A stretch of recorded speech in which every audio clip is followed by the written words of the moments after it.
Cody, you've just walked out of your apartment in the Dream Grove, where you and your party were discussing what to do next. Your two main tasks from Castor are to close the rift and find that second facility. You've been told by the moon spirits that they will close the rift if you can collect the rest of their geode egg thing. Ash's pendant is pulling Jasmin towards the next piece, to the east, back towards the Kingdom of Ness. Since you've been keeping track of the days in your calendar from home, you know that today would be December 14th, 2 full weeks since you woke up in this strange world. You take the stairs 2 at a time and emerge from the trunk of this massive tree. Around you, daughters that you recognize and some that you don't are going about their business. Many of them smile and wave at you as you jog through the grove towards the training grounds. When you reach the wall, you see that daughter Holly and Scruff are in there, along with daughter Spencer and 3 kindergarten-age kids. The kids are currently climbing all over Scruff, while daughter Holly and Spencer are standing a little ways away, watching them. What do you do?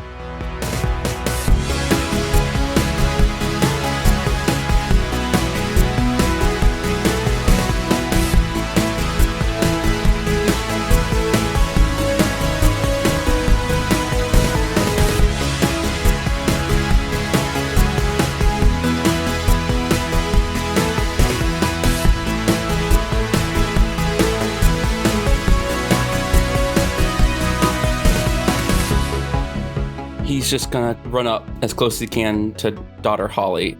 Hey, daughter Holly, do you have a second?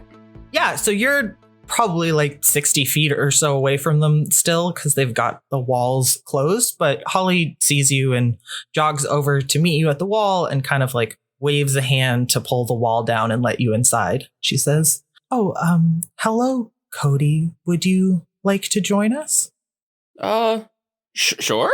Why not? I guess. Okay, great. Yeah, come on in. She leads you into the training area where back towards daughter Spencer and Scruff and these children who are climbing all over Scruff. Hey, everybody. Hi. Hi. Look, I'm on top. And you see that tiny little purple tiefling is like standing on Scruff's head and is like, I'm the biggest one here.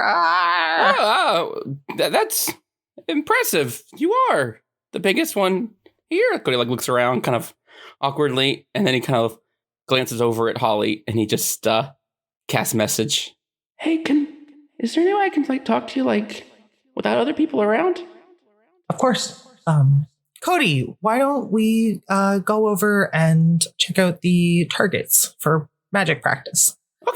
Okay, so while the two of you are heading over to like find a secluded place to talk, back at your apartment, Cody has just walked out. What are the rest of you up to?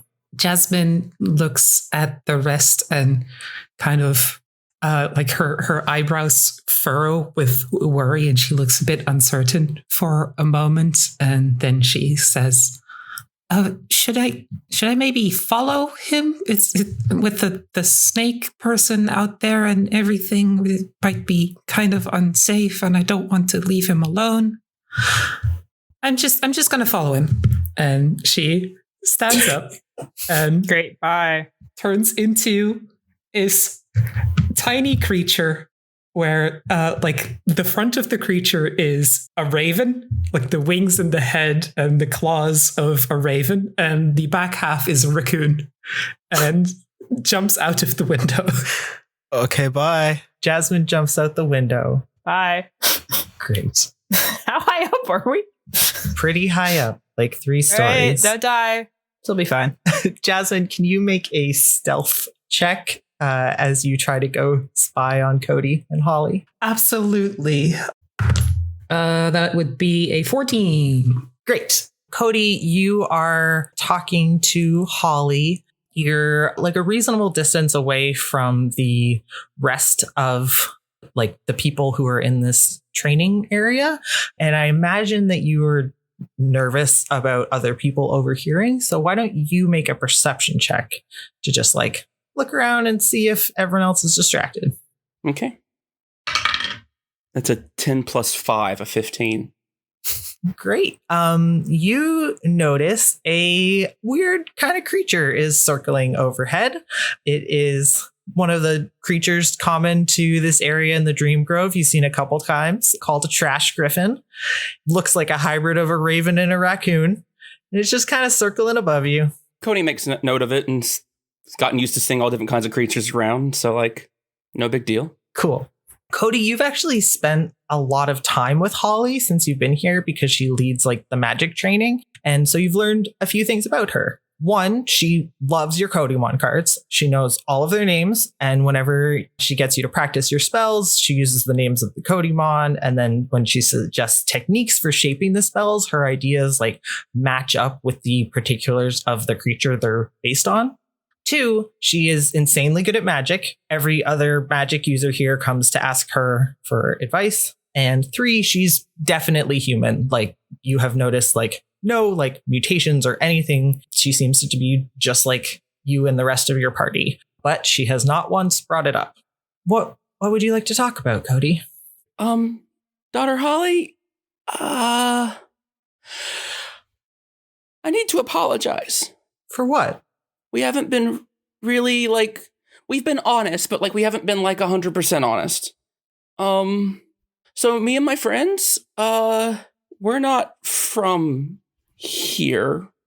We were stolen from our homes and brought here. Huh. As the two of you are talking, she like turns to face the targets that are set up and just starts absentmindedly sending spells off towards them. This is like pretty standard for when the two of you talk. Can I assume that you just like tell her, are you going to tell her everything? Just like what happened with the facility and stuff? Pretty much that we woke up underground. Yeah. The whole story in Cody's way. Okay, great. Yes. I won't make you repeat all of that here. Thank you. And she says, I've heard that story before. Sorry, not to say that it's a story like when you're making up. I mean, like when you... No, it's okay. I mean, I kind of wondered when you first saw our little wrist things. You said you had seen it before, and I don't know. I haven't seen anyone anywhere else. I kind of want like. When you say you... Yes, that might be a clue about where you are from or some connection to maybe other people who have gone through this. A young man named Hunter passed through the Dream Grove a few months ago. I only overlapped with him for a few days. He had spell casting implements just like that, though he wasn't interested in showing me. He did not get along very well here, and I left to go back home before I had a chance to pry. Oh, I mean, I think we've heard about him before. He wasn't called Hunter. He was the Hunter. It was a big thing. It was kind of scary. Like, okay, I don't mean to be rude, but I couldn't help but notice that, like, you're human? Like us? Yes. Yeah. I guess out here I kind of stick out. My parents were born in a humanist colony out west beneath the floating mountains.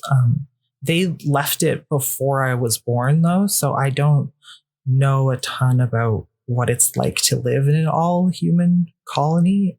Most of my knowledge comes from inferences I've made from their offhand comments or sneaking looks at the books they brought from out there. I know that near here, there's a human colony that people call the Sapien Stronghold to the north. And I imagine that people who live there have a different name for it, but I really haven't met anyone who knows much about it. As far as I know, the Sapien Stronghold is anti-magic, and the daughters haven't had a reason to go up there. The Pantheon takes care of magical folks in the area. The colony my family was from was fine with magic, but not with any physical mutations that set you apart from being a true human. And she like makes air quotes as she says that. So like, I'm sorry to use up all your time, but So are you saying that humans that are here, like they're from here, not all of like you weren't from another place? No, as far as I know, the human colony, the humanist colony that my parents are from has been there for hundreds of years. The only time I've heard about things like, I know that there exists planar magic of people traveling between dimensions. I mean, we saw it yesterday firsthand. It's not my area of expertise, but I have contacts. I can try to learn as much as I can about planar magic and help you figure it out. Oh, anything you can do would be great. Yeah. I'm heading back to the sand wastes tomorrow. I can reach out to some of my contacts and try to learn as much as we can. Okay. Well, thank you, daughter Holly, for everything, for teaching me magic and for answering my questions. I think I need to go back to my friends. I got a little frustrated and I ran off, and I probably need to go apologize to them too. Okay. But anyways, hey, Cody. Yeah? Thank you for trusting me. Oh, you're nice. I'm going to do my best to help you. Thanks. Okay. And Cody's going to kind of like, can I roll an insight check? I want to see if Holly's the hugging type. Okay. Roll an insight check. That's the best use of insight I've ever heard. Oh, it's a 5 + 5, a 10. You can't tell, but you think that maybe you should ask. Holly, can I give you a hug? Oh, yeah, I would like that. She gives you a hug. And Cody gives her a hug and then starts to walk away. When he gets about 10 feet away, he just stops and he turns around and goes, Holly, one last question before I go. Anything. These sapient strongholds. Yes. They don't happen to have like a portal to an end dimension with a big dragon, do they? I do not know. That is actually a good question. I will look into that. Okay, just random worry. And then Cody walks off. Bye, Cody. Oh my God. Did you just fucking make a Minecraft joke? Of course I did. Good. Absolute motherfucker. I've been planning that one for a week. Cool. All right. Cody comes back and meets up with the rest of your group. Yeah, Cody, you find Erica. God, you find Erica, Zan, and Max just standing around in the apartment, kind of awkwardly looking at each other. How long have we been doing that? Like 20 minutes. Half an hour. I guess like 10 minutes, 10, 20 minutes, Just standing there while we sit down. I don't know. It's your fucking fault. I think Erica has been trying to fit the map back into the tube and has been struggling because it's the very first time she's taken it out. Oh, God. And that is what Erica has been wrestling with. And we are watching, silently judging. You feel like you almost got it and you've rolled it up as tightly as you can and you put it up to the mouth of the tube and it's like the exact size of the tube. Like it's not going to go in. Santa is offering helpful hints. Santa's backseat rolling. No, you gotta roll it tighter. No, tighter. No, No. have you tried like rolling it around your finger and then squishing it and then you can roll it from the other side so that it tightens up to the same way it is the other? Would you say that it would take wisdom or intelligence to figure this out? I think dexterity. I think this is Okay, I'm going to cast Cat's Grace on myself because I'm so frustrated and I've been doing this for 20 minutes with Zan and Max just making fun of me. That's advantage. Let's see if I can get the damn thing in there. That is Crying. it's a 14. you just barely get it in and you can feel it crinkle just a little bit as you get it in there but you just power through and shove the whole thing in. Next time, do you want one of us to help you? I want to use my dexterity to throw something at Zan's head. I want to catch it. Great. Pick an object, any object. I imagine there's an apple on the table or something, like a fruit of some kind. I want to try and catch it. Make opposed dexterity checks. 15. 15. That's a 17 plus 6. So Jesus. You grab an apple or a fantasy apple from Fantasy Applebee's. Hey, welcome to Fantasy Applebee's. We have only apples have and bees. We have apples and bees. When you bite into it, there's a bee in the center. Yeah. Are they Honey Crisps? Zan catches the fucking apple and Cody's back. Jasmin walks back in and says, "Hello, I am back from my walk. Hi." Make a deception check. did you walk out the window from this floor? Make it at disadvantage because Zan is apparently working against you. Zan took the unhelp action. Sam wasn't paying attention. Deception, huh? 9. 6 plus 3. Cody, you're positive Jasmin is lying, but you don't know about what. Yeah, Cody just kind of gives her a look and kind of looks at the rest of the group. In his mind, as any preteen would, he just assumed that when he left, everyone just immediately started hating him. Just because he left. He's like, hi, I'm sorry. I'm sorry, I just ran off. I wanted to go talk to daughter Holly about just the Sapien stronghold, just to see if it was a safe place to go.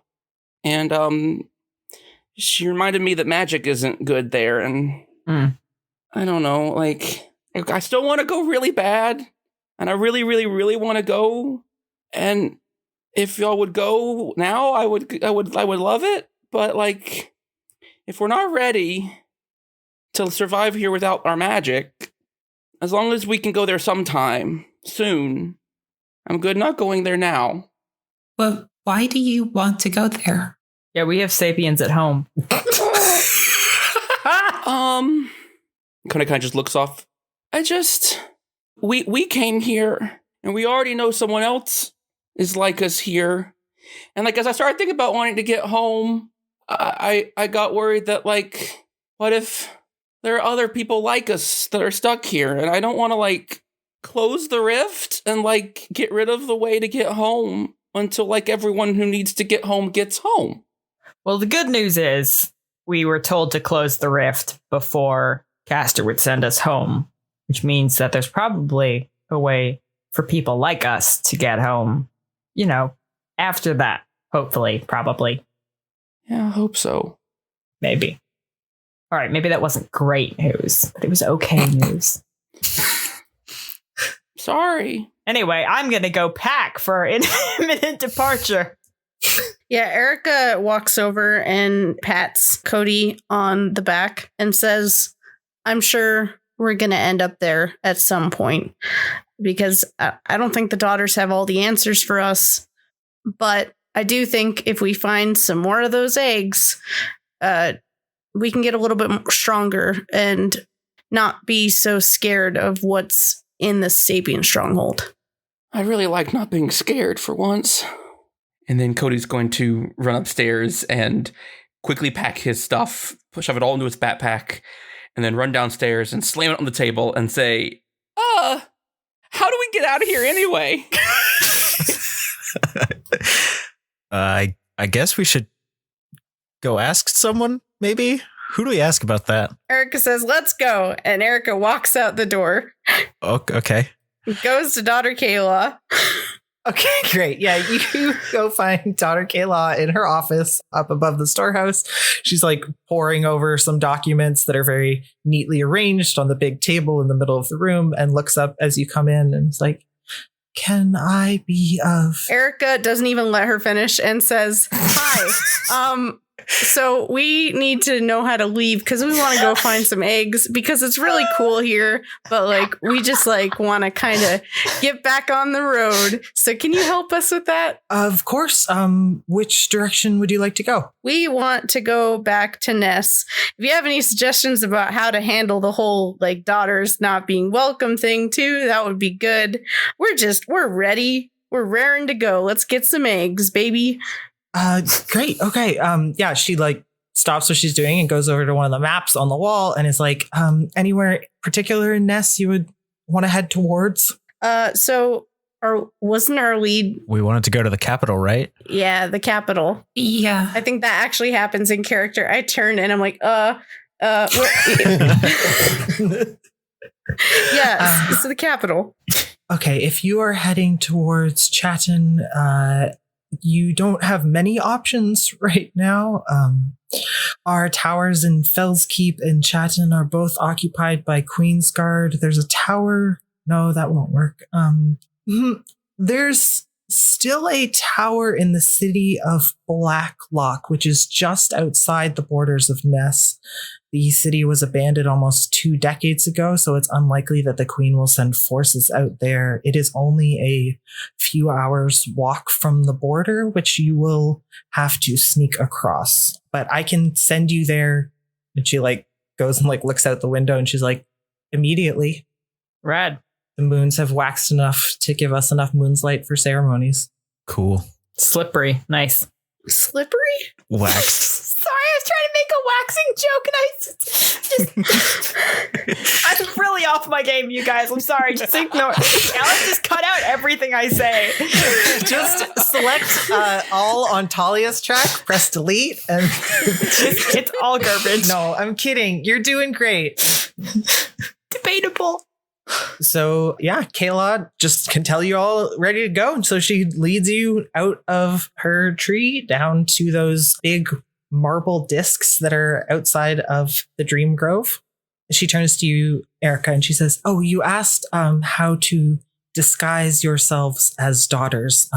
Any of you that have uniforms of the Daughters of the Twin Moons, if you press your hand to the garment and say the tenets of the Twin Moons are relentless kindness and bravery, that will make them appear as plain black garments to anyone who is not a daughter." Oh, that's useful. Convenient. Yes. So other daughters will be able to recognize you, but people who are not will just see them as plain black vestments. Can I try it right now? Yeah, you touch your robe and whisper it. Max and Cody, you do not see any change. Zan and Erica, you see her robe switch from being embroidered with moons to just a plain black robe. Yep. Did it work? I don't. Yeah. Yep. Did it? Yep, I think so. Cool. Oh, no, good. Cody will follow suit with his cape. Great. Max, are you going to? No, I'll do it later. Great. Cool. So daughter Kayla positions you in the center of the 2 marble discs on the ground in the field and says, "Are you ready?" Cody pulls out the smooth rock that Jack gave him the last time and just holds it just in case it's important. He still doesn't know what it is and just holds it. He's like, "I'm ready." Okay. Let's go. She says, "Good luck. Off you go." And then starts murmuring a prayer as you're all standing here. It is just after sunset at this point. You all spent the better part of the day packing and preparing to leave, gathering supplies, and the moons are shining down on the field. In the distance, you can see those hulking shapes of the moon spirits glittering in the moonlight. As you all stand there and Daughter Kayla murmurs her chant, the moonlight starts getting brighter and brighter until you can see nothing but white. And then you're falling. You're falling through that purple nebula. Jasmin, you hear the voices of the moon spirits. Thank you. A blessing for the hatchlings. The 5 of you tumble out of the purple nebula and land in a heap on identical marble moons inlaid into the floor of a dark room. Thump, thump, thump, thump, thump. Ow. I need all of you to make a Constitution saving throw. 14. 5. 13. 2. 19. Ooh. If you got less than a 10, you start sneezing and coughing uncontrollably as dust clouds around your party. Oh, shit. But as the rest of you look around, you can see that you're in a fairly small chamber. The walls are made of black glass with mirrors arranged in a circle around you. And at first you think you're back in the tower in Fell's Keep, but this room is smaller, and looking around, it appears as though this tower is just this single room. There aren't hallways leading off of it or stairs leading up or down. Just a circular room with an open archway leading out into the night. As you get your bearings, you realize some of you have been granted some moon's blessings. Ooh. Let's do Cody first. Could you roll a d20? Will 2. 7. Oh, good. Okay. Yay! I like that sound. Cody, you look down and see that you have a bracer wrapped around your left forearm. And as you inspect it, you realize that it is a quick draw card holder for your Codymon cards. It's like Yu-Gi-Oh! Cody looks at it and just sees the slot perfectly designed, and he just he pulls out all his cards and just starts fitting them all in there, and then just starts flipping them out just constantly Yep. Different cards. This item means that your first spell attack in battle is made at advantage. Ooh. Or if it's a saving throw, the target makes it at disadvantage. Ooh, that's nice. Yes. Max, can you roll a d20? 14. So Max, as you kind of disentangle yourself from this pile of bodies, you realize that you are holding your notebook, which is weird because you definitely weren't holding it as you went through this rift. And then as you flip through it, you realize there are now a bunch of blank pages at the end, which is interesting because the last you checked, this notebook was basically full. Yeah, there's more pages in it. And that's all you know at this point. Cool. Refill. Jasmin, Mm-hmm. could you roll a d20? Absolutely. 5 again.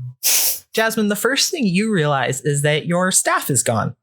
As you were tumbling through space, you had it clutched in your hand, but when you look down, you see the only thing you are holding is a metal pendant on a silver chain. The pendant, though, looks weirdly similar to the design of your staff. Where's my staff?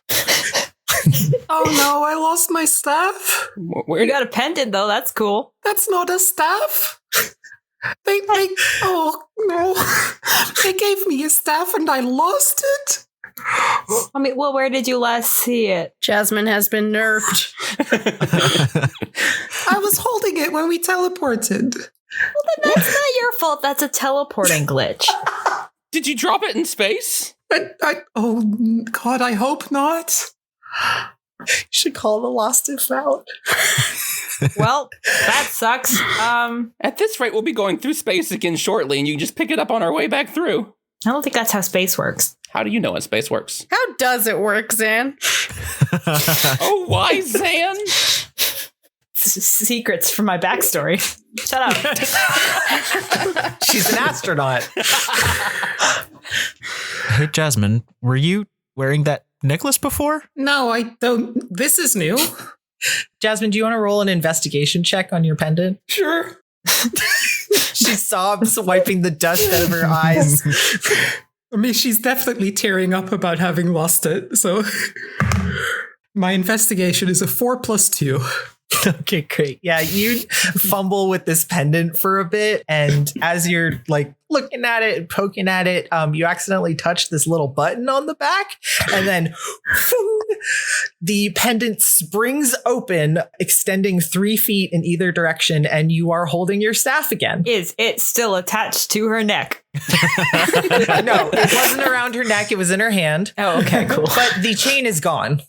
Okay. Oh, okay. And as you look at it, you find that exact same button on the staff. She presses it again. It goes, And it turns back Some into it. Percy Jackson ass bullshit. Go gadget moonbeam. Oh, excuse you, this is a card captors reference. Fuck off my podcast. she puts it around her neck. You can hide your staff. Zan, could you roll a d20? Yes, I can.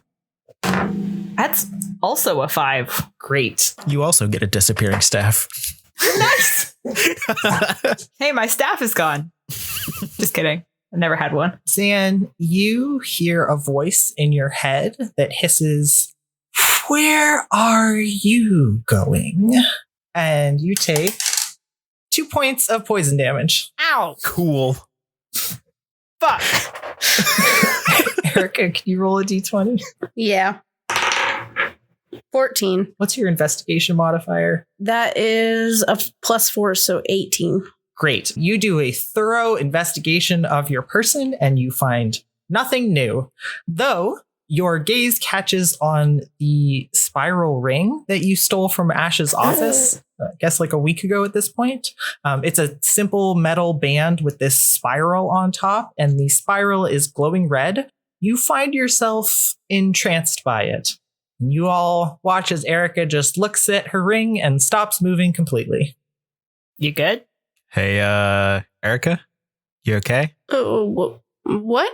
Yeah, she's responding to you, but it reminds you of someone when someone's reading a book and you like start asking them something and they like kind of respond, but they don't stop reading the book. Max is gonna slowly walk over and put his hand over Erica's hand, covering the ring. Make a dexterity saving throw. Hey, Erica, let me know if it's okay if I put Riddle Me Baby in your bag. Just say no if it's not. It's a 7. You take Cool. 3 points of necrotic damage. It's almost like a electric shock. Then you have to pull your hand back. Ow! Fuck! Why? What? Did the ring sting you? Did you get a shocky ring or something? So, yeah, Erica has been incapacitated, staring at her ring. I think most of you have started poking at her in some way, but she doesn't seem responsive. We do a investigation check. Sure. Yeah, do it. Never do those. I got 15. The ring seems to be magical, and your best guess is it's some sort of like charm type effect. Like you've seen magic that does that kind of thing. And Erica is entranced by it. Erica! Magic ring, guys. Oh, I might have something for this. I'm not entirely sure. It's kind of. It's cool, everybody. I'm fine. Yeah? Is it? Great. All right, well, guess we're leaving. No, hold on. I have 2 different things I can try. Jasmin is browsing through her menus.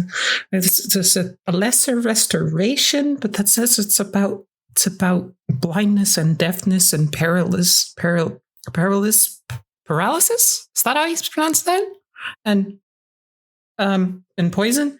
And then I have that dispel magic. At this point, I think Erica just sits down directly on the floor. Uh-huh. San is rooting through her bag and finding little bits and pieces of like bobby pins and things that she has in there and just like sticking them in various places on Erica's person. Make a sleight of hand check. The DC is very low. Ooh. That's a 21. Oh my god. Yeah, you can fuck with Erica right now and she will not realize for at least like a day after she comes back. I put one of my rocks in her back left pocket and I put the other one in her front right pocket. She's canonically sitting on those pockets, but you rolled so well, I guess you do that. I attached a couple safety pins to her shirt, like the back of her shirt.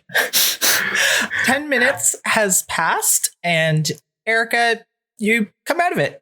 Everyone's kind of staring at you. Jasmin is still worrying and like talking to herself. Zen is in the middle of trying to put her sunglasses on Erica's face. Could everyone make a perception check? Oh, yeah. Natural 1. Great. Makes sense. 18. 19 plus 5, 24. Jesus, 13. That is a 16. If you got a 15 or higher, you hear Erica's spell band, the like metal band around her wrist, let out a little like ding ding ding ding. Your wrist Erica is puts her wrist dinging. together. She's ignoring everybody and she puts it together. cool. Do you let other people look when you do this? No. Okay. Zen is trying. Yeah. Then Erica make a sleight of hand check, and Zan and Cody, I think, were the only other people who noticed. You can try to make perception checks if you want to It's a combat her. 13. I do want to combat it. No, I got a 3. That's not gonna do it.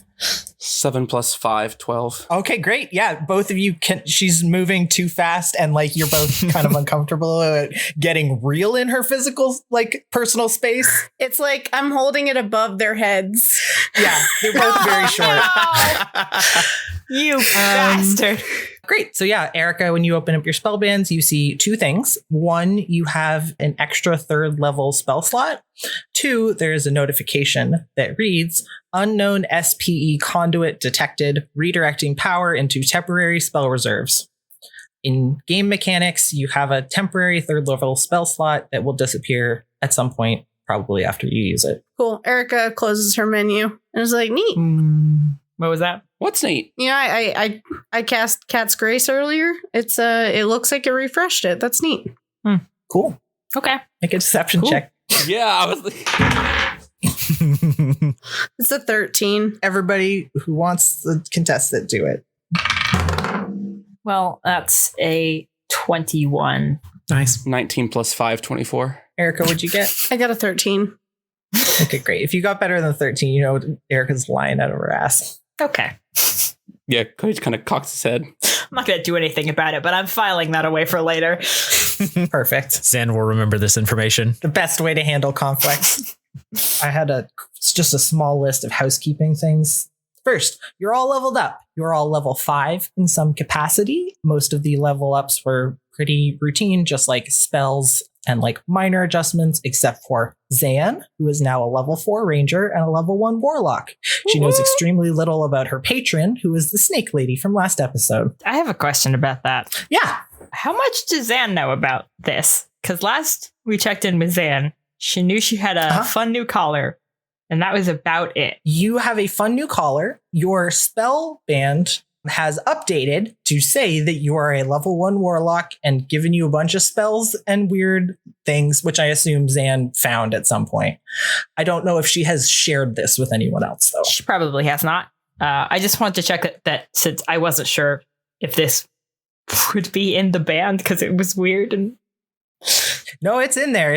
Which is kind of weird. all right. But yeah, Jasmine's also collected a few more wild shapes, which has already come up. You all have supplies in the form of basically D&D adventures kits, except I didn't give you 10 torches each because that's so weird. All right, you're in a room. There's nothing interesting in this room. Cool room. DM, get out of here and go somewhere else. I think we should just sit here for a while. It's night, right? Yes, it is like just after sunset, like 7 or 8 p.m. kind of night. Do we have any way of telling directions? Cody has a compass, which he got from Daughter Patrick. Yes. Classic Cody. You all have a map. You also have the pendant that Ash gave you, which you can combine those 3 items together. Yes. Perfect. I'm gonna have so many goddamn necklaces at the end of this campaign. Yeah, Jasmin reaches for the pendant and then first pulls out the like staff pendant and is like, no, not that one. And pulls out the actual pendant. God, it's caught in my color. It says, looking between all 3. All right, well, I guess we're heading this way. We've got a little bit of a hike, so we should probably get moving. Cool. Oh, okay. Yeah, let's go. It's dark out? Yeah, it's dark. You can glow. It's fine. Okay. Yeah, you all make your way out of the like open archway on the side of this tower. The tower is like on the edge of that abandoned town that Kayla mentioned, called Blacklock. The town looks like it has been completely just like overrun with plant life. You can barely make out the shapes of buildings under this thick blanket of ivy and moss that's covering them. You can see the outline of a road that leads from the tower towards the middle of the town. And as you check out your egg finding pendant and your compass and the map, you realize that you need to continue east towards the border of Ness, which will lead you straight through this town. Cool. You could try to go around the town if you want, though it is like pretty dense growth out here, similar to like when you were outside the city of Fell's Keep. So it will be more difficult terrain if you do that. I don't see the need to go around the town yet. Can I make an Is it perception or perception check? I think perception. Just to see if there's anything. Yeah, why don't you all make perception checks about this town? Make a town check. Town check. 15 for Cody. Oops, that's a 5. Sure is a town. I also rolled a 5. I have only been rolling 5s. That's weird. 18. Quick, check your dice. Does it have any other numbers on it? Yeah, it has many other numbers on it. Oh. Let me roll it again. That's a natural 20. Well, that sucks. I wish you had saved that. Baby. It's a 14 for Max. Zan and Jasmin, seems like a cool, chill town. Yeah. Totally empty. Town shaped. Nothing at all to worry about. Nice. Cody and Max and Erica, there is something weird about this place. It feels cold, like too cold compared to where you've been so far, and the like ever warmer temperatures as like things are heading through spring and into summer. Like there's just like this weird kind of damp chill. And Cody and Max, as you're like peering into this town, you catch a glimpse of this gray misty shape just like out of the corner of your eye, but when you each like turn to look, it's gone. Erica, however, you do get a good look at this shape. It's a ghost. And you've seen a ghost in this world before, the teenager tiefling who you met under the city of Fellskeep. But this ghost is different. Its eyes look hollow and dead in a way that Issa did not. But it quickly just like ducks out of sight. Finally, a normal fucking town. Let's go. Erica extends her arm directly in front of Zan to like stop her and says, Oh, my nose. I am 99% sure this place is haunted. What? Ghost? Isn't that fine? We already met a ghost. She was nice. I thought we were supposed to call them that. This one looked a little different. Wasn't like a fun teen. It was like a spooky, scary ghost. Oh, that sounds kind of cool. Well, I mean, like, don't touch them. Should we just go through and hope? Yeah. I mean, what are other options? We could just stand here forever. We could go around. Yeah, into the growth, but that would take a very long time. Though I am pretty scared of the ghost now that you... I mean, it's not like the growth doesn't also have stuff in it. Am I afraid? I think that's up to you. Okay. You are not under like the effects of any like fear mechanics. Okay. Are you afraid of the dark? Well, I guess we can go through, but just be ready for some spooky stuff, I guess. Okay. I mean, it's a ghost. What can it? Don't say It what. can't like hurt us. Don't. Oh God. Hey, Max, Yeah, what? how many horror films have you seen? A couple. They're not my favorite, but Yeah, he's gonna die first. He just sealed his fate. What's the worst that could happen? Let's go into the house. I ain't afraid of no ghosts. Erica casts dancing lights to like kind of surround us and is like, well, okay, let's go then. Let's boogie. I'll say that you are walking into this town, and so it seems like you're going to be on lookout. So Mhm. nothing will be able to ambush you, I guess. Sound good? Yep. Yeah. So you make your way into this little town. I'm going to use your same perception checks from before as you're like walking through the streets. Zan and Jasmin, seems like just like a cool, chill town. Totally abandoned. The streets are pretty easy to follow. You get the feeling it would be like quaint if it wasn't completely overrun by ivy, but like seems like cute. Tag yourself on that house. Yeah, if your phone had battery, you would be taking cute pictures of the like overgrown buildings and posting them on Tumblr. Hashtag cottagecore.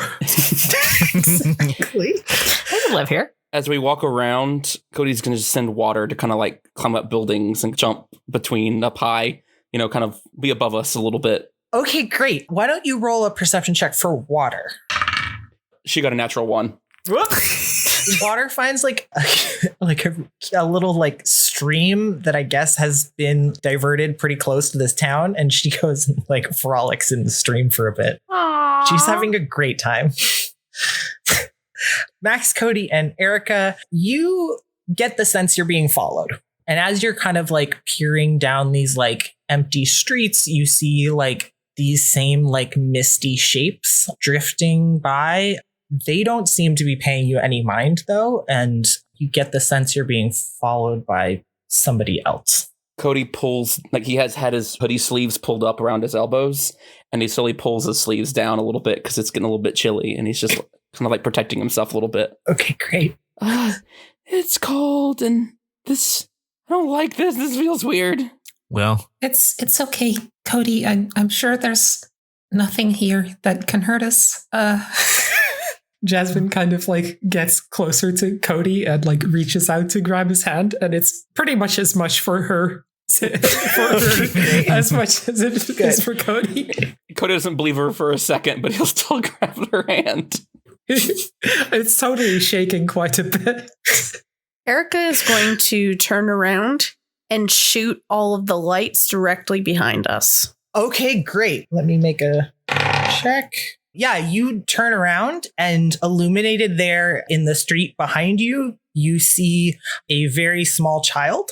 She looks to be about 6. She's got this like fluffy, like red hair, and like sticking out of her hair are these like gray, like very like fuzzy feathers.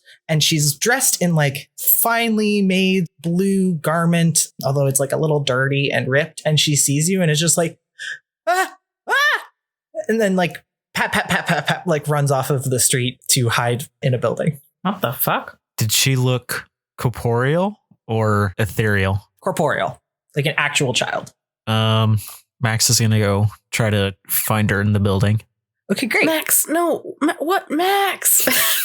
Max, where'd Max go? Max, you wander away from this group and you see, as you like get a little further back down the street, you see that this small child is like tucked up in a doorway, and next to her is like a slightly older child, maybe like 14, with the same colored hair, although on the sides of their head, instead of those like puffy feathers, they've got 2 little feathered wings sprouting out from the sides. They're both seem to be pushing on the door to this building that's completely grown over, and they see you and they're like, oh, you're a daughter. Hi. I didn't change the thing. I forgot I didn't do the thing. Yeah, recognizing the tabard hanging from Max's chainmail, and is like, oh, hi. I don't know how you found us, but hi, I'm Schwartzy, they, them. This is my little sister, Danny, she, her. Our dad was taken by ghosts and we need help. Can you help us, please? Thank you. And then the older one kind of gives like a half little bow, but it's very awkward because they're both still crammed into this little like overgrown doorway. Max is kind of standing there a little flabbergasted, and he's like, yeah, sure, help. Did you say taken by ghosts? Yes. Okay. Is this where I tell you like the whole story? I don't know how this works. I know you're gonna help because of the moons. Got that. Should I go now? And the younger one's like, tell them about breakfast. And the older one's like, okay. Max wants to hear about breakfast. All right. So I guess I'll start at the beginning. The rest of you see Max standing down the street talking to a doorway. We don't see anyone in the doorway? I mean, they're like hidden from sight. They like jumped out of sight and you guys didn't move. I'm like at the end of the alley talking into it. Oh, okay. I thought it was like only Max can see them. Only Max can see them. Max, who are you talking to? Max might be talking to a ghost down there. You all have no idea. Max is going to like gently stop them and turn back to the rest of the group and be like, hey, can you guys come over here a minute? Yeah. Sure. No. Coming. And Cody and Water come running together. Jasmin is tugged along. You're dragging Jasmin behind you because you're still attached. So Max turns back to the kids and is like, these are my friends. They're also daughters. Hi. So You don't look like them. You don't have the moon thing. I'm not. Oh, okay. Oh, let me show you. I'm getting a lot of mixed messages. And then he touches the cape and says the words, and it. Oh, okay, cool. I like your cape. Yeah. Jasmin gets out her staff. Whoa, that's so cool. How did you make it come out of your necklace? I want that. It's like in a book that I read that had pictures. I have no idea at all. Can I touch it? Yeah, sure. Okay, yeah, you hand it to Schwartzy, they, them, who's about 14, and they're like, oh, this is so cool. And they kind of like flourish it around a couple times. And oh, they look pretty cute doing it. They look like they kind of know what they're doing. Did you just do a cute check? Why didn't you roll for that? What? Just like a dexterity check to see if they like whack themselves in the face. Oh my They're a literal child. I mean, a teen, I guess. Are you ghosts? Oh, no. Look. And Schwartzy just kind of smacks their hand into Danny's chest. And Danny's like, why did you do that? And just like, stop it. I'm going to tell Dad. And Schwartzy's like, Dad's under the thrall of a ghost. He's not going to do anything. Your dad's under the thrall of a ghost? Danny's like, pay attention to me. I'm cute. I want my own staff. I want my dad and my own staff. Can I have one too, please? This small child is having a meltdown because she didn't get a staff, but her sibling did get a staff. Okay. I would like the staff back, but I can give you some flowers. Okay. She holds out her hands. Jasmin will cast a Bulb with the Summer Court on her. Okay, great. Yeah. Go ahead and roll. All right. Hope we're not going to need that later. That's 1. Okay, yeah. That is the majority of her hit points. She's a 6 years old. Her bright red hair, again, with these just like puffy, like awkward looking gray feathers sticking out of it, just like sprouts some flowers. And you notice that she had like a skinned knee and it heals right over. She looks a little bit hardier and she's like, wow, I'm so pretty. Okay, I'm so pretty. cool. And just is, you've distracted the small child. Congratulations, you've solved my 6 years old. I don't want to distract the small child. Can we talk about your dad getting enthralled by ghosts? Oh, yeah. Okay. Sorry. And Schwartzy hands Jasmin back the staff. And then they're like, I'm Schwartzy. They, them. This is my little sister, Danny. She, her. Cool. Our father, Sean of Chatham, he, him, spouse, the High Chancellor, Lorela of Chatham, she, her, has been kidnapped by ghosts and we need help.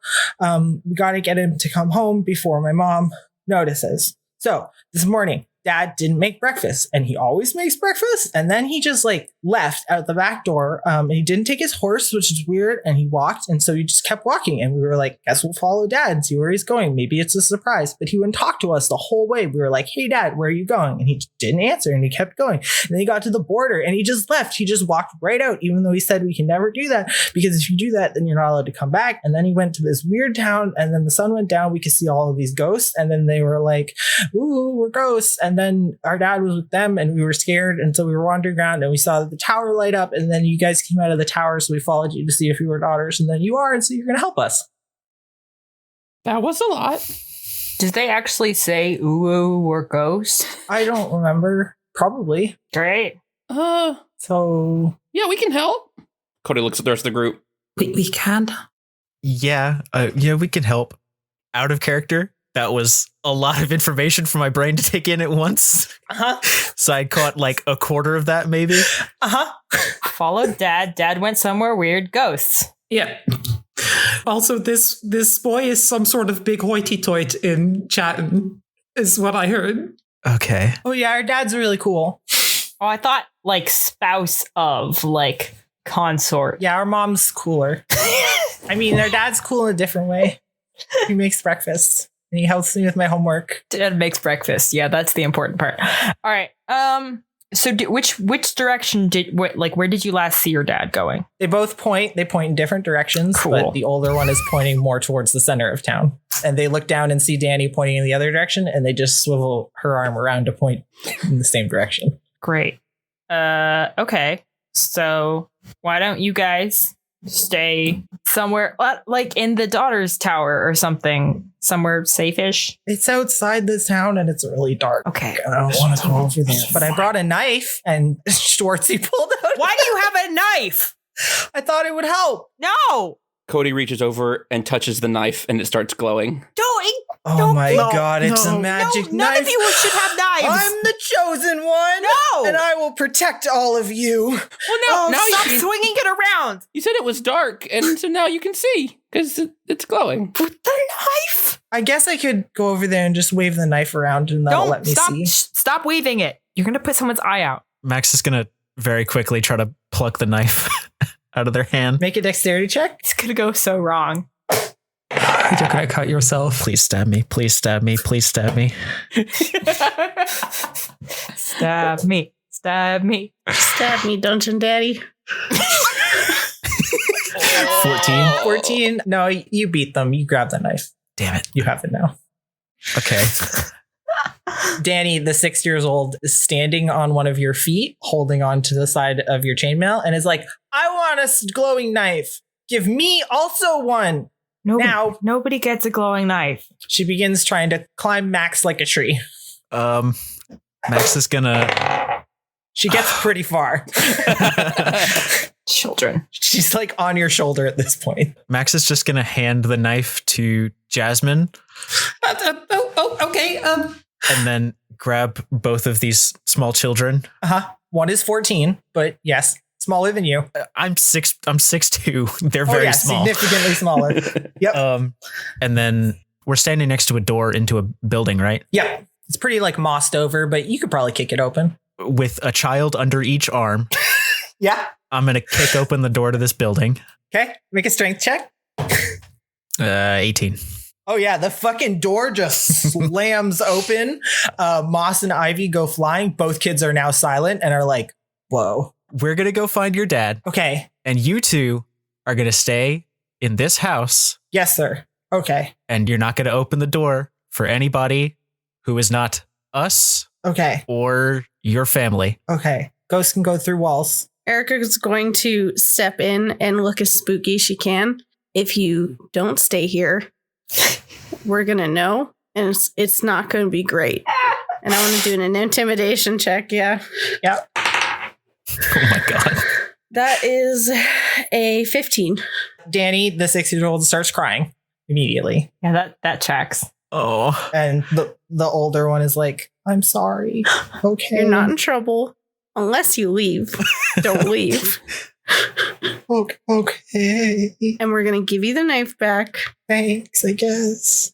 Erica takes the knife and hands it to Schwartzy. You're going to be fine. We're going to find your dad. Don't leave. Max puts them both down on the ground and looks to Schwartzy and is like, please don't stab Danny. Okay. And then he'll like close the door. And can I actually close it? Did I break it? Or did I? You fucking broke it. All right. Well, You can put some pieces back up to make most of a door. yeah, I'll just close what I can. You awkwardly pick up the door, which you like just destroyed off of the hinges, and shuffle it back into place. And then I'm going to cast Alarm on this house. Okay, great. So I spend a minute casting. Alarm is a 20-foot cube in all dimensions. Would that cover the entire house? Yeah, it's like a tiny little house. Okay. Yeah. So I will set Alarm over the house, and as long as I am within 1 mile of it for the next 8 hours, anything tiny or larger that enters the area, I will know. Perfect. All right. You put the child you met in a box. You may leave. We do. Can I make a perception check then to see if I can pick up the trail towards the center of town? Yeah. I think it's a survival check. What'd you get? That's an 8, so not great. Not great. Not great. You can't pick up any ghost traces. Damn it. No ectoplasm. But they did point in a direction, and this town isn't very large. That's fair. How would you like to proceed from here? You could try to be stealthy. You could just go in, lights blazing. Walk directly into the center. Yell, hey, ghosts! Perfect. What's up, ghosts? Come fight me. It's me, your boy. It's your boy.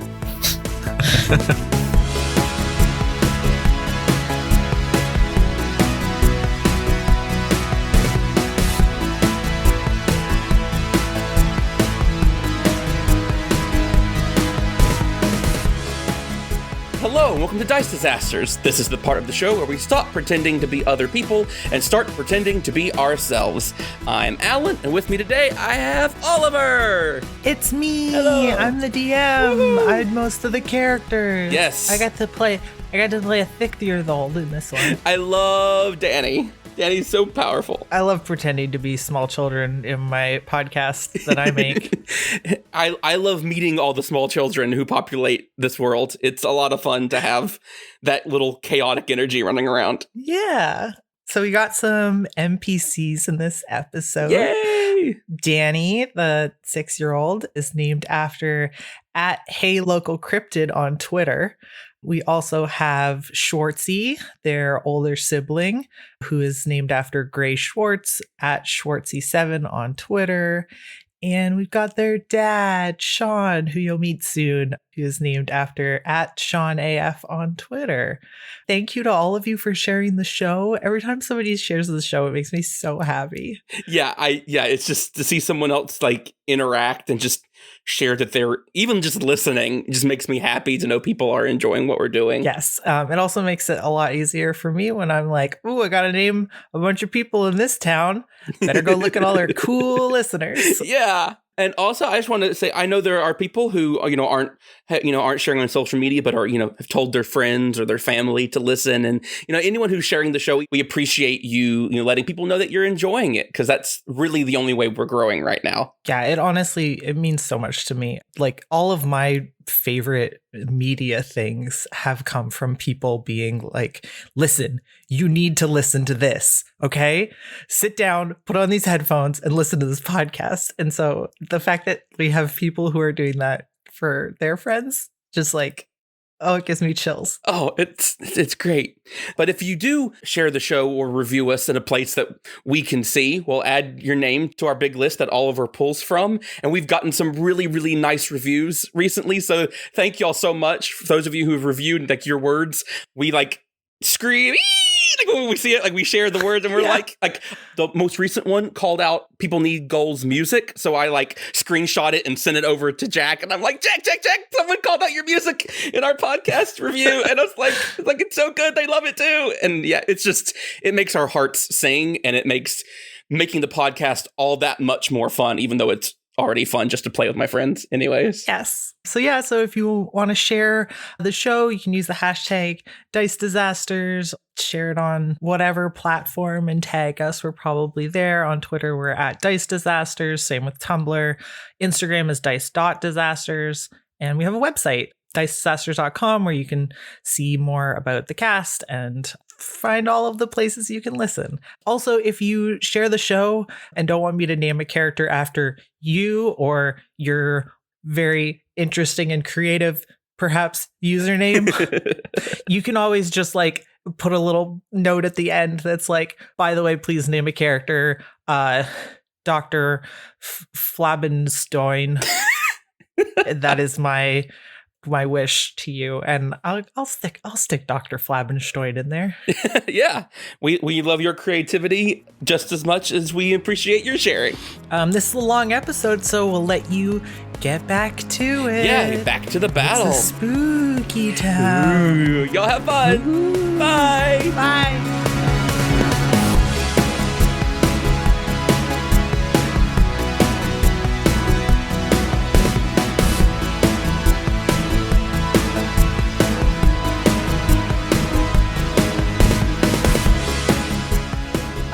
So you make your way through the rest of this town and you reach the center of it, where you find this like large flat area that you're guessing used to be the town square. This square is lit by the like eerie, soft gray light emanating from the 60 or so spectral forms that are crowded around the center of the square. Jesus. The ghosts are surrounding what looks to be the remains of a fountain, long since run dry and covered in the same blanket of ivy that covers the rest of the town. Standing on top of the fountain are two figures, both humanoid. One is a broad-shouldered man with red hair and feathered white wings where his ears would be. He's dressed in a blue tunic embroidered with gold, and in his hand he is clutching a golden dagger. Towering over him is a weird-ass metal statue that looks like it's been cobbled together out of odds and ends. It has what looks like washboards for arms and legs. Its chest is this like metal barrel, and its head is like a frying pan with a face on it. It's holding some sort of tall stringed instrument in its metal hands.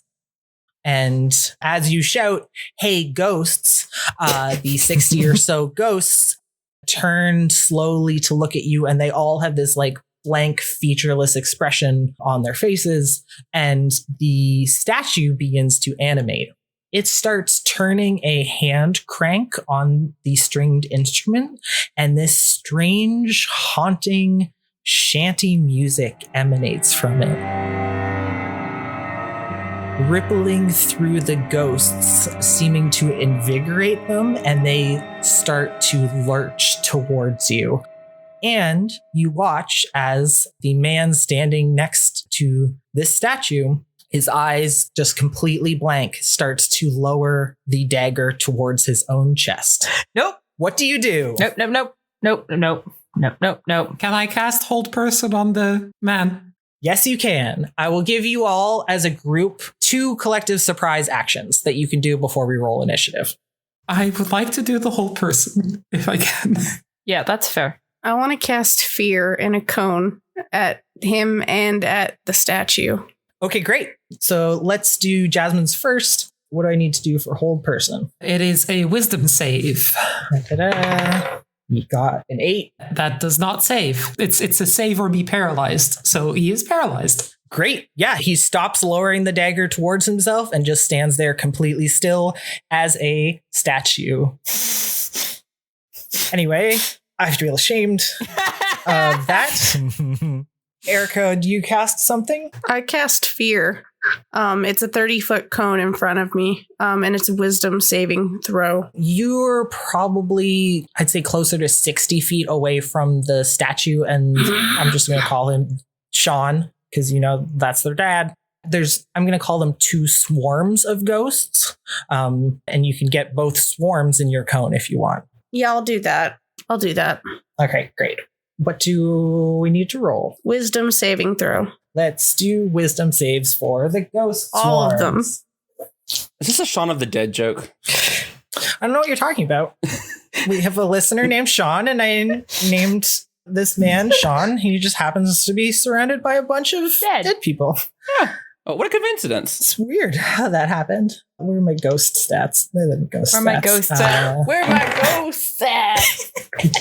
The ghost swarms got a 16 and an 8. Yeah, okay, so 16 saves, 8 does not. Great. So the ones that did not save are frightened. They drop whatever they're holding and they run away. Great.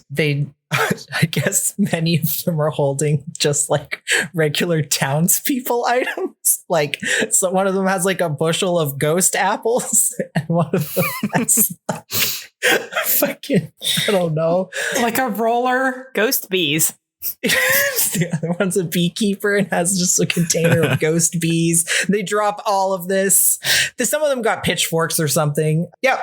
They drop those and run away. What happens to all the ghost items? Do they just like phase out of existence, or they're just like laying all over the ground? I think they're laying on the ground, but you don't need to worry about them. You're not going to trip on any ghost apples. Good.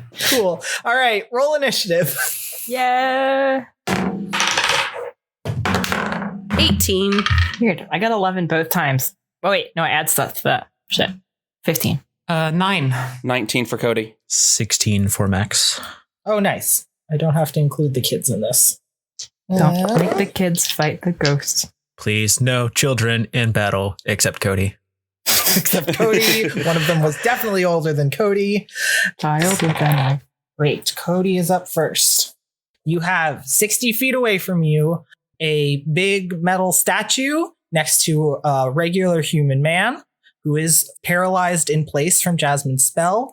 Between you and them is a swarm of 30 ghosts.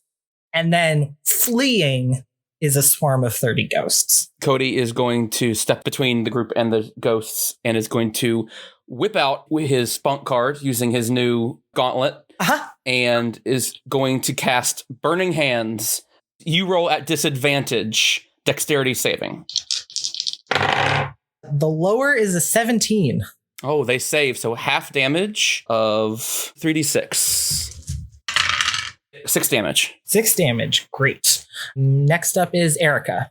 I am going to cast Dissonant Whispers on the statue. Okay. That's a wisdom saving throw. It got an 11. That fails. Fails. All right. Fuck up this statue with what you say right now. Oh, that's not very good. Erica says, Hey, buddy. Get out of here. because she can't think of anything else to say. Erica, Dissonant Whispers always sounds like she's coming out of an alley with a trench coat. You want to buy a watch? That's what Erica says. It was only 5 points of psychic damage. Okay. And if it can move, it's supposed to run away from me at full speed. It does not move. Okay. Great. Next up is the statue. The statue is turning this crank on its like tall stringed instrument, and it continues to do this, letting out this like weird music that probably none of you have heard before. This is a modified hurdy-gurdy, closer to the size of a cello than a violin. It's creepy as fuck, and it is going to cast Charm Person on Erica. And so that is a wisdom saving throw that you have at advantage because you are fighting it. Okay. That is a 17.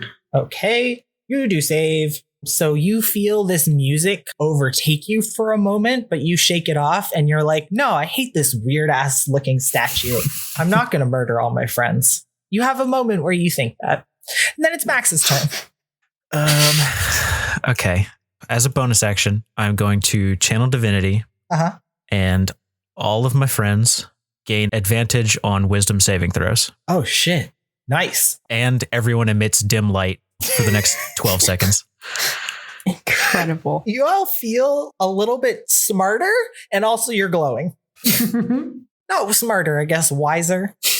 And then as my action, I guess I'm just going to post up at the front of the group and hold an attack for if anything tries to come at me. Great. Next up is Zan. How far away are we from the statue? Like 60 feet. Okay. I'm going to pull out my longbow and fire at the statue. Do it. It has acted, so you don't get advantage. That's a 19. That hits. Great. Do damage. That's 7 piercing. Clang! You send an arrow flying at this statue, and it does some solid damage. I'm going to fire again. Okay, do it. Yeah. That's a 10. That does not hit. Okay. That one ricochets off the frying pan of its face. Ding. Next up are the ghost swarms. The further one, the one that's feared, is going to use its dash to get further away. At this point, just as they end their turn, they have like gone down like a side street out of view of your party. Oh, sorry. Could I say that I moved 30 feet forward? Yes. Great. I did that. You are now within melee range of the ghosts. Great. Swarm.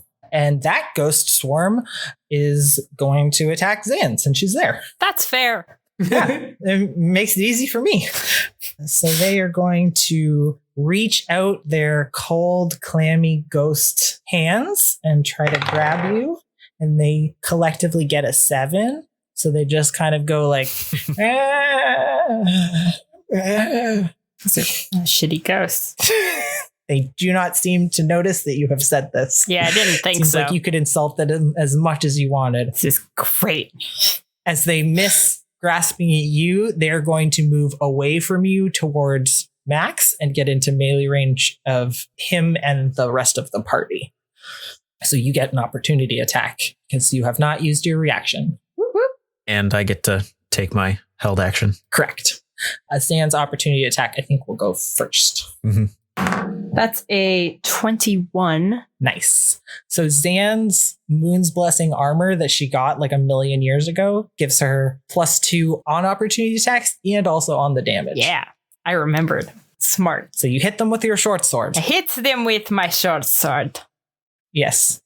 As they lurch by you, you just kind of sweep out. And 9 slashing damage. as you do this damage, now that you're up close, you can see that you are just taking out every person that your sword goes through. They just kind of wisp away.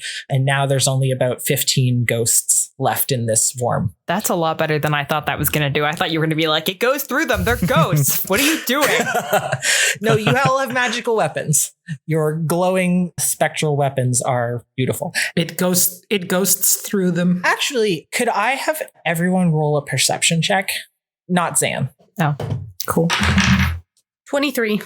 18. Yes. Natural 1. If you got better than a 12, you notice that Zan's weapons, which have started out like your own weapons with their like translucent with these like swirls of pink and yellow light in them, hers now seem to be laced with this like sharp green color. Sick. Cody's the only person who didn't notice that. It is revealed Cody is colorblind. Not unusual. Unusual. To not be able to see colors. Great. All right. So these swarms have advanced on you. Max, you get to take your held attack. First swing is an 18. Second swing is a 17. Yes, they both hit. Cool. So first one's 3 + 4. Second one is 5 + 4. A 7 and 7 and 9. Max, as these ghosts advance on you and the party, Max just sweeps his blade out, just kind of swooshing back and forth through them. And every single ghost in this swarm has now completely dissipated. Whoop. Cool. Next up is Sean. His class is Dad. Is there anything he can do on his turn, Alice? No, he makes a save at the end of his turn. So even if he succeeds, he doesn't get to do anything this turn. Okay, so he will make a save to see if it goes. Another wisdom save. Let me check his dad stats again. His dad's... I was trying to come up with something like that, and I rejected mine, but you went for it, so... And let's see. Ooh, he got a 5. Nope. He remains motionless. Okay, next up is Jasmin's turn. Jasmin runs forward and mid-run turns into the Moon Panther and is going to use her dash action to get up to Sean. Great. You are now right up next to Sean, who is still motionless. Do you maintain concentration when you... Yes. Yes. When you wild shape, you maintain concentration. Great. Yes. I don't have an action left because I used action to dash. You're right there. Yeah. Cody, it is your turn. You are 60 feet away from a statue and a dad statue and Jasmin. A dachu. Chew. Data chew. The other ghosts have disappeared down an alleyway at the other end of this clearing, so they're like 120 feet away. Cody yells down the street towards the statue. I really haven't had fun with robots in this world, and you're not the best one I've seen. And just pulls out, has Spunk in his hand, and casts Magic Missile at 3rd level. All right, roll some damage. 14 damage. Boop, boop, boop, boop, boop, boop, boop. A whole bunch of missiles just shoot out of Cody's hand and slam into this weird looking statue. Ping, I guess it's more like ping, pang, ping, pang, tang. Walla walla bing bang. And it's Erica's turn. How's the statue looking? Pretty good. Pretty hardy. Metal. Okay. I am going to cast Bane on the statue. Okay. So that'll end my fear spell as well. Okay. Okay, so that is a charisma save. So let's see how charismatic this. It's got a natural 1. It doesn't matter. There you go. So you must roll a d4 and subtract the number rolled from your attacks and your saves until the spell ends. Great. Gonna pull out my D4. And then I'm also going to point to Zan and give finger guns and say, pew pew. How about you hit him real good? And Zan gets a point of bardic inspiration, which is a D8 now instead of a D6. Nice. So you can use that on any roll, and you can do it after you've rolled, but before I tell you whether or not you've failed. Okay. Next up is the statue. It's going to hold up its 2 metal arms, and you can see now that one of them ends in a blade and the other one in a hammer. Hammer bitch. How does it play the hurdy-gurdy? It just has to like hook onto a little thing and spin on one side, and then I don't know how the other part works. It's doing something. You're too far to make an investigation check. Please roll well. Please roll well. I want to hear. 4. Aw. You have no idea. I wanted Oliver to have to explain. The rest of you can make investigation checks on your turns if you want to figure out how this thing is playing the hurdy-gurdy. It's just going to try to hit the Moon Panther. It gets a 19 and a 17. Yeah, both of those hit. Okay, great. It does 23 damage. All right. You hear a pained yelp as the Moon Panther vanishes and Jasmin pops into existence. Oh, okay. Cool. Zan gets concerned, and then it's like, oh, okay, that's not that bad. I need to roll for concentration on the hold person. Yes, you did take damage, so I need yeah, you I to roll. took 23 damage. So I think it's half, so I need to 12 DC. 12 DC. Gotta beat a 12. Yes, Constitution. I got a 12. Okay, It's meet or exceed, so you pass. meets it, beats it. You got it. You maintain hold person, just barely. You are pretty shaken. Yeah, I did just die as a cat, so You did just die, kind of. Next up, it is Max's turn. You are 60 feet away from a thing that you would like to damage. I'm going to run towards it. Uh-huh. Yeah, I'll just dash all the way there, get right up against it, All right, you're right up there. and then I will cast Shield of Faith as a bonus action on Jasmin. Great. Jasmin, you now have an extra +2 on your AC. Do you want to roll your investigation check at advantage now that you're up here to figure out how it plays the hurdy-gurdy? Oh, sure. How does it play the hurdy-gurdy? Oops, -1. 13. It's got a little tiny extra arm that comes out near its waist to push the button. Just for the Where is it? hurdy-gurdy Where keys. Uh-huh. Tiny extra. Just out of like the side of its hip is an extra Okay. little arm, and it pushes the keys on the hurdy-gurdy. Definitely an arm. the Gertie arm. And then it uses the hammer arm to turn the crank. Guys, I watched so many YouTube videos about hurdy-gurdies last night. Zan, it's your turn. It's definitely an arm. Okay, I'm gonna run forward. With a 13, it seems like an arm. I'm gonna close the distance between myself and the fountain.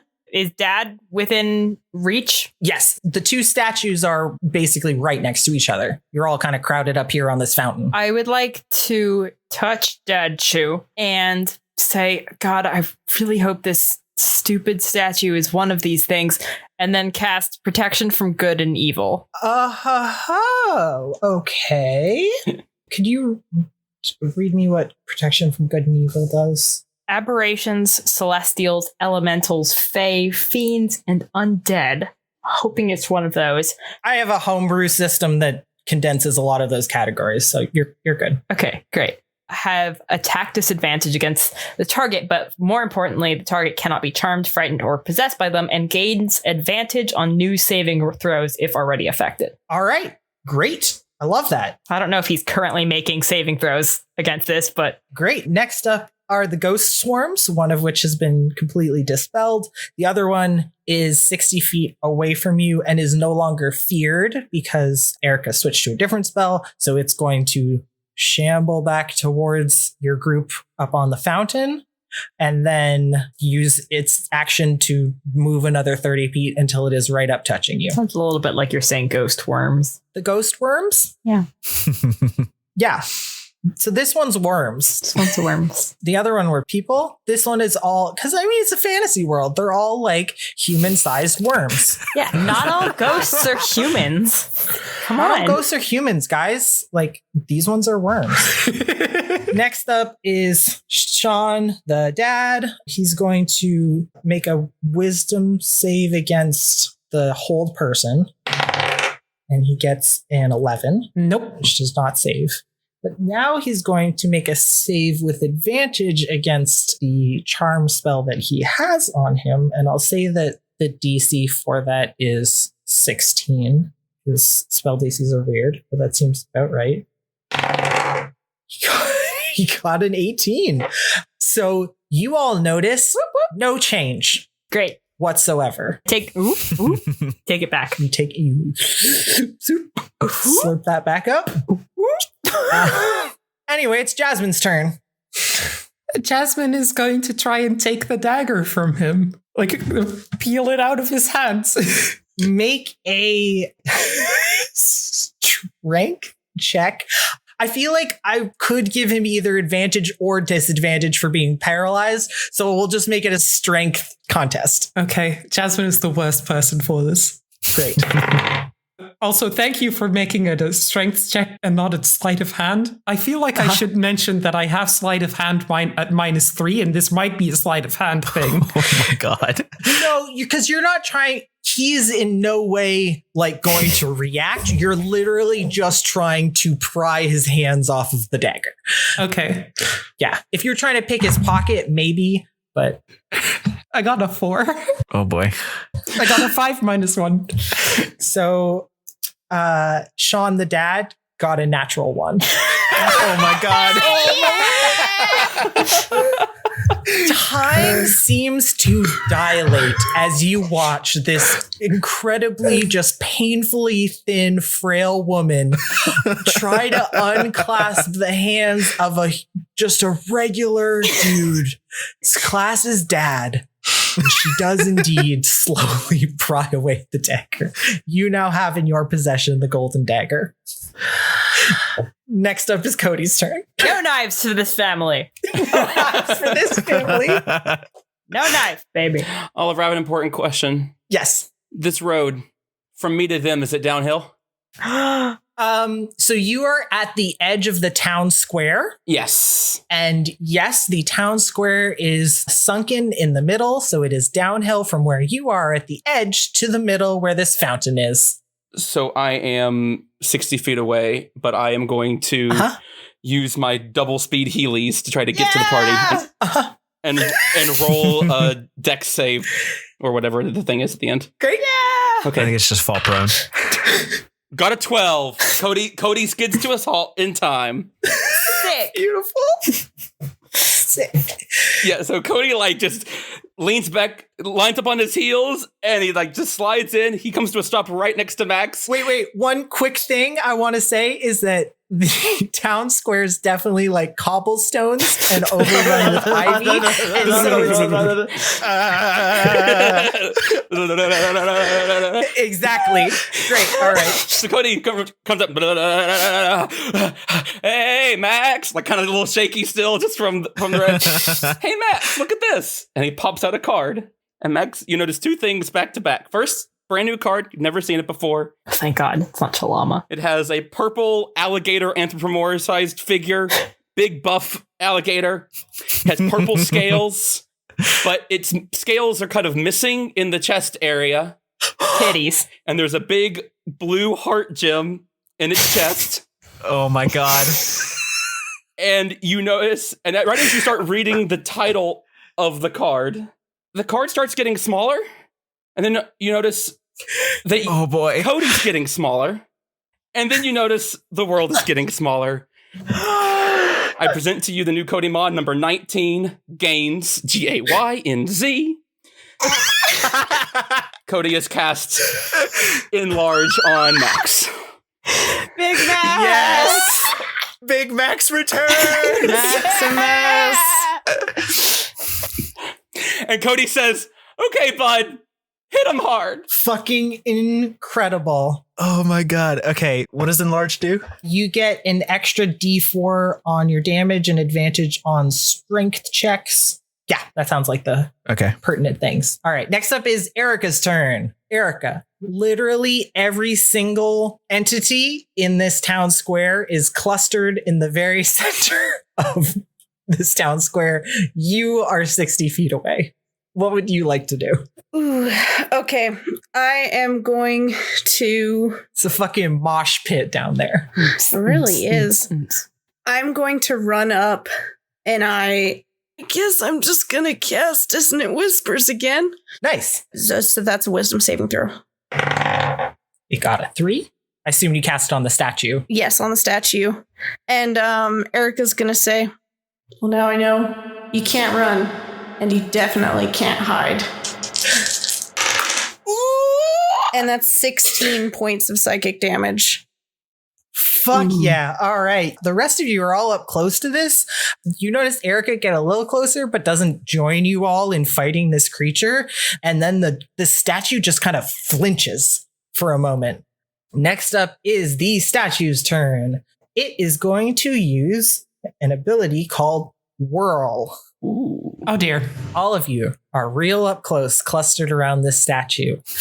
It's got this hurdy-gurdy cello. The strap is connecting it to this thing like around the waist. And you notice that its entire just like waist kind of like picks up a little bit from the bottom half of its body and starts to spin. And it spins rapidly with its blade and hammer outstretched and is going to smack every creature that is within a 10-foot radius.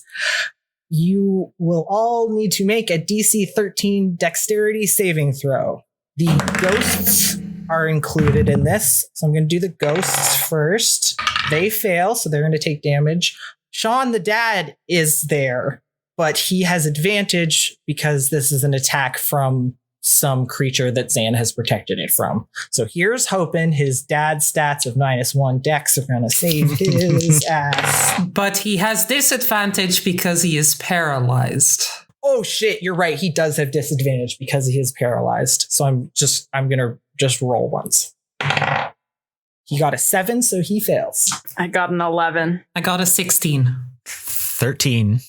6 for Cody. If you got less than a 13, you fail. Whoops. So 12 or lower. So you're going to take half damage on a successful save.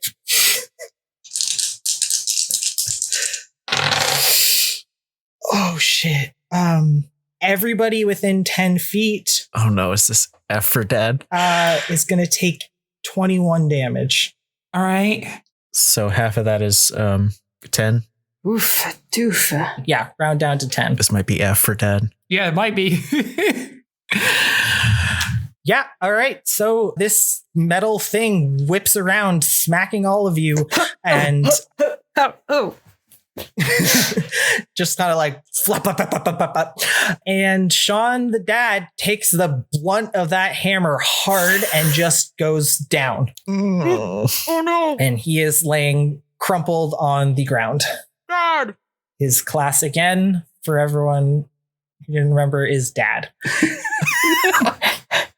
Sorry, is that just a way you pronounce a word in Canada?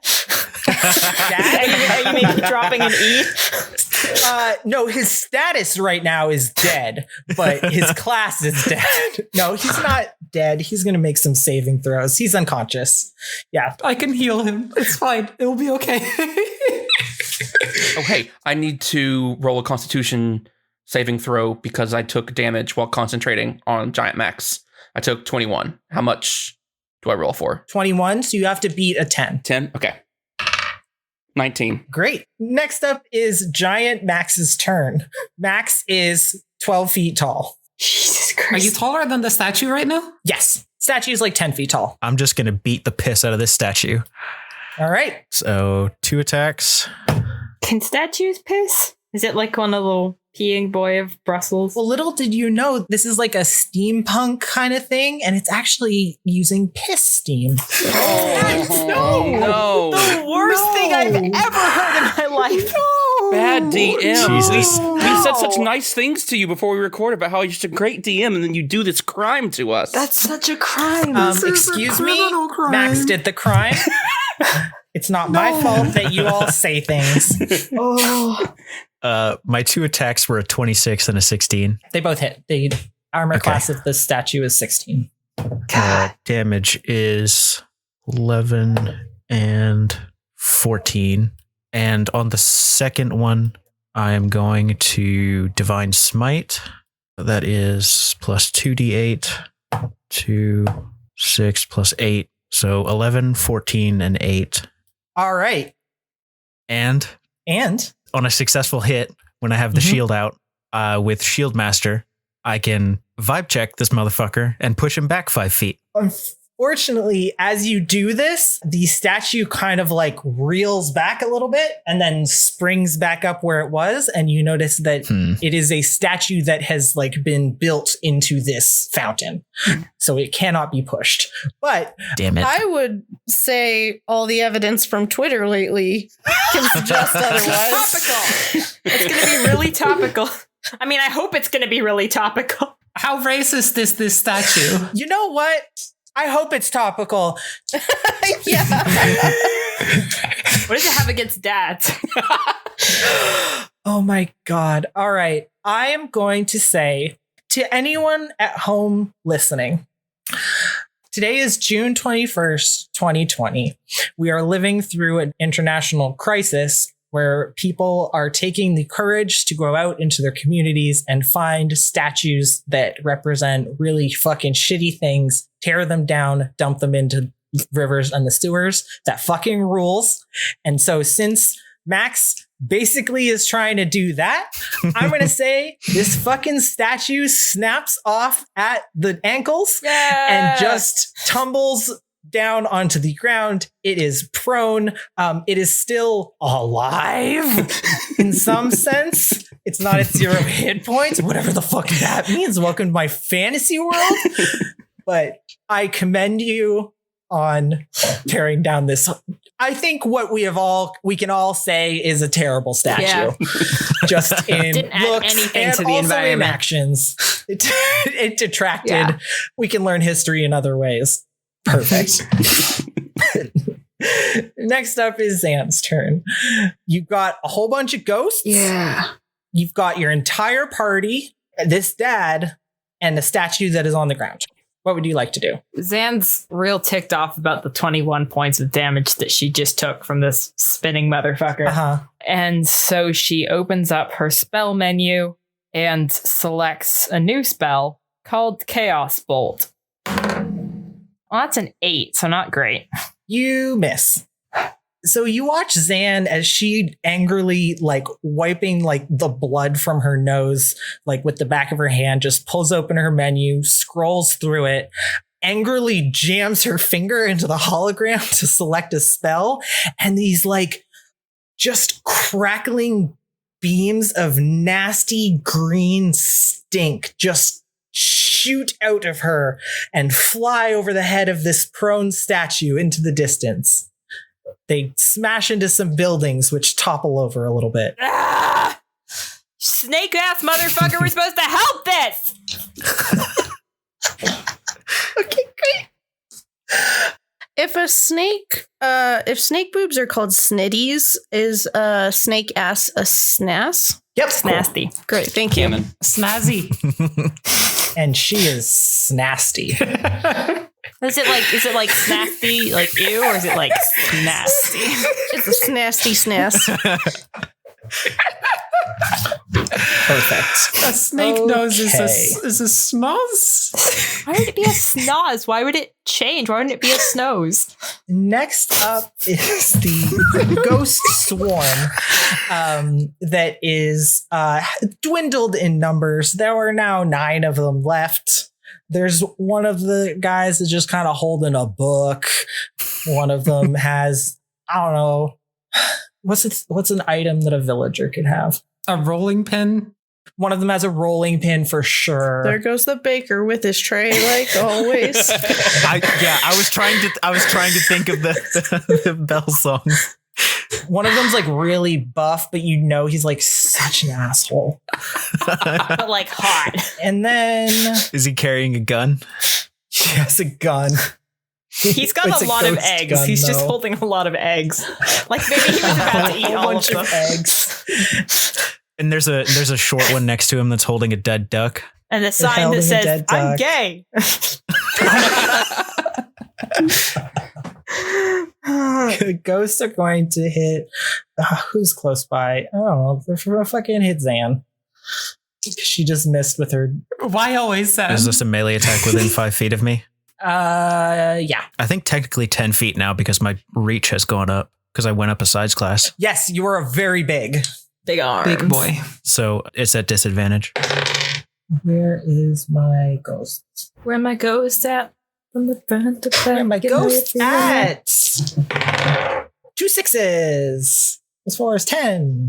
10 hit be your AC there, Zan? That does not hit me. They swipe their hands at you. One of them throws a egg. Fuck off. It passes right through you because it's incorporeal. Smells bad though. That was the ghost's turn. Sean, the dad, is down, so he's going to make a saving throw, which he succeeds. Good. Good job. Yay, He's Dad. 1 point up. Go, Dad. Happy Father's Day. Happy Father's Day. You don't get to die. Very topical. We are recording this on Father's Day. For the record. Okay, Jasmine, it's your turn. Jasmin bends down and is going to try and drag Sean away from the statue. The ghosts would get an opportunity attack. Yeah, I know. Okay, great. Do it. And probably the statue would too, I imagine. The statue's prone. I don't think you get it when you're prone. All right, well, okay. Let's say they don't. Being prone sucks. Yeah, go ahead and make a strength check. We'll say that the DC is 15 to try to drag him away. 17 minus 1, 16. All right, nice. Yeah, Hell Jasmine, just out of like extreme fear and otherworldly Father's Day strength, you grab this big dad under the armpits and start dragging him away. Yeah. Flomp as you go off the first tier of the fountain, flomp as you go off the second tier. The ghosts are going to try to reach out and grab Sean because he is closer to death and try to attack him, Oh no, I should have healed him first. which I believe automatically hits Yep. because he is unconscious. So they kind of reach out their sickly ghost hands and like touch him, and he fails 2 death saves. They are leeching the like color from his skin and his bright hair, Yeah. and he looks very bad off. So anyway, Yeah, Jasmine, while pulling him, is just like, oh no, oh no, no, no, no, no, no, no. And when they both like flop down from the fountain, I think she's also like half just like stumbling in her panic. oh yeah, And she's like patching him and is going to use Bomb of the Summer Court, which she doesn't need to touch for, but you know, she's panicked. great. I'm going to use 3d6 on this band. 5 and 6 and 4. You look down at this dad and channel your powers of moonlight into this man, and he jolts awake and is like, oh, where am I? Oh, no. Hi, nice to meet you. My name is Sean. I don't remember how I got here. Can we leave him unconscious? Is that an option? Like stable? Oh, hello there. Where are we? So you now have a fully healed, very confused dad. Congratulations. Considering I used 3 of my 5d6 of the Bomb of the Summer Court, exactly how covered in flowers is this man at the moment? Just head to toe. He looks like he's got a ghillie suit of flowers. You almost feel like it's like proportional to like how much of their health you have healed, because he is just covered. Great. All right. Next up is Cody's turn. Okay, so when Cody was hit, I have to say by the hammer on the whirl, he went skidding across the ground and rolled over. He's got a pretty banged up leg. Can't really stand on it well, so he kind of is limping kind of as far away from the action as he can because he got hurt. Uh-huh. But he looks over at the ghosts. He just kind of like squinted eyes because his eyes starting to swell up a little bit. He just kind of looks over. He goes, Shit. 1 HP. I'll show them cold. And he pulls out Cool Pansy, his Codymon card he got from his Moon's Blessing, and he will cast Snowball Swarm at the ghost horde. All right, great. Do I need to roll or you roll? That is a deck save. Great. I will roll a deck save for the ghosts. They got a 12. Okay, they failed their save. That's 3d6. 14 points of damage. Can I describe it? Yes, they all die. Cody holds up his card, squinting, and then out of the card bursts an energy-filled monkey who kind of leaps across the ground, and as it moves towards the ghost, it gets whiter and colder and icier, and as it builds that cold energy, it does a flip in the air, kind of hits in the middle of the ghosts, and then from that point comes just a huge burst of snowballs in every direction. Just slamming into all these fucking ghosts, and one by one they go down and dissipate. There are no more ghosts in this world. That's not true. There are ghosts in the world, just not here. And it is Erica's turn. We killed all of the ghosts. Every ghost in the world. Issa's dead. Issa fucking dissipates, and Alex just starts weeping. Oh God! I can't wait to talk to actual Issa about that. Alex is the end boss of this campaign. She's so fucking pissed that you she killed just all has ghosts. a knife, and we have to fight her. Why do all the kids have knives? I'm gonna cast Dissonant Whispers again on the statue. It's the only bad thing left, so that makes sense. The only bad thing left, that is the wisdom saving throw. Great. Gets a... It's still got Bane on it too. It does. It got a 9. A 9. Poor buddy. It's just laying there like, I feel bad about myself and the choices I've made as a construct. Happy Father's Day. You're all alone now. It's not funny. It's just scary. And that's 9 points of psychic damage. The frying pan has like a face like carved into it, and the smile that's been plastered there the whole time wavers for a second and then turns into a frown, and then little eyebrows just go like scritch, scritch, scritch, scritch, and so it's like making an angry, sad face now. And next up is the statue's turn. It is going to cast Sleep on everyone in a 20-foot radius. So everyone except Erica. And it is going to... That's a lot of D8. I'm so bad at remembering to use my bonus actions. Oh, do you want to use your bonus action? Still time to. Yeah, I think I do. I think I want to heal Cody. Okay, great. Yeah, do it. Please do. Our Please poor do. boy. Cody had 1 HP. Yeah. That is 6 hit points for you, Cody. And I say, hang in there, buddy. Thanks, Erica. Okay, so it is casting Sleep using a 3rd level spell slot. So it's going to roll 9d8. 41 hit points in total. So I need to know who has the least hit points. That's everyone. That's everyone except Erica. We are all... No.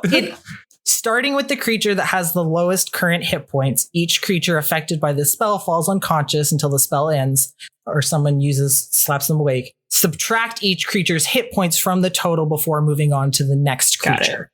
Cody's first, and it's -7. Okay. And then it's Sean. Sean has 12 hit points, so Sean, cuddled up on the ground, surrounded in flowers, just goes to sleep.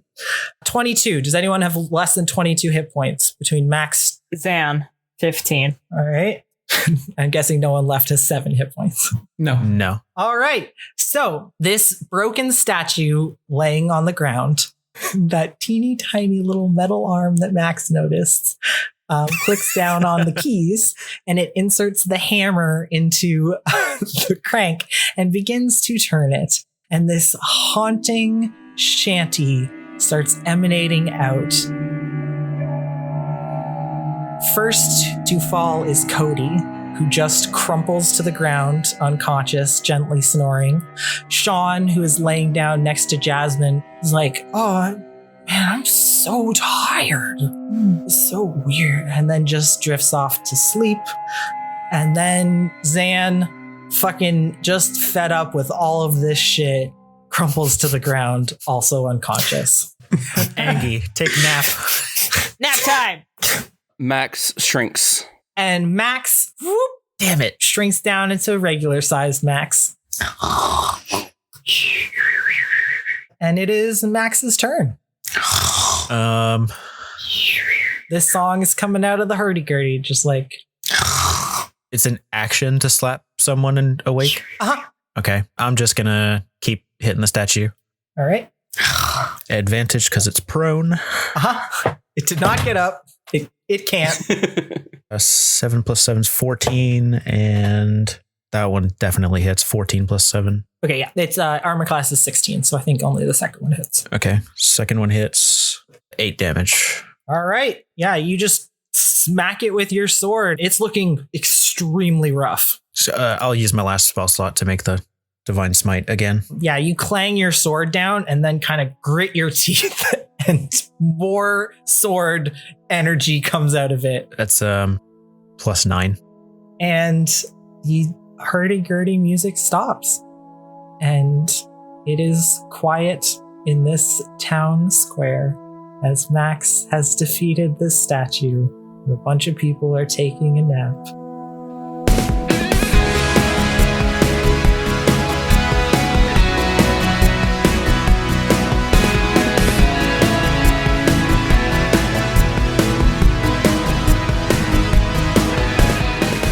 You can find us on Twitter at Dice Disasters. And we have more information about the show and the cast at dicedisasters.com. Our beautiful website was made by Allison Otting, who plays Erica. Dice Disasters is edited by Alan Brazzell, who plays Cody. Our cover art is made by our DM, Oliver Northwood. Our theme song is by People Need Goals, who you can find on Bandcamp or on Twitter at People Need Goals. Their music is incredible, and we are so thankful that they made this song. For a little while, Dice Disasters is a weekly podcast. If you're enjoying the show, it would be incredible if you subscribed and left a review. Thank you so much.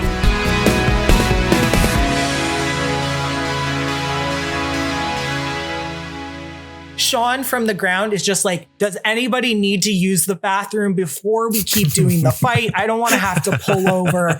Like, if you gotta go, now is the time to tell me. I said I don't have to go, Sean. Oh, okay. Nice to meet you. I'm Sean. Again, just where am I? You're fine. You're on the ground. Hi on the ground. I'm Erica. Oh, that's a good one.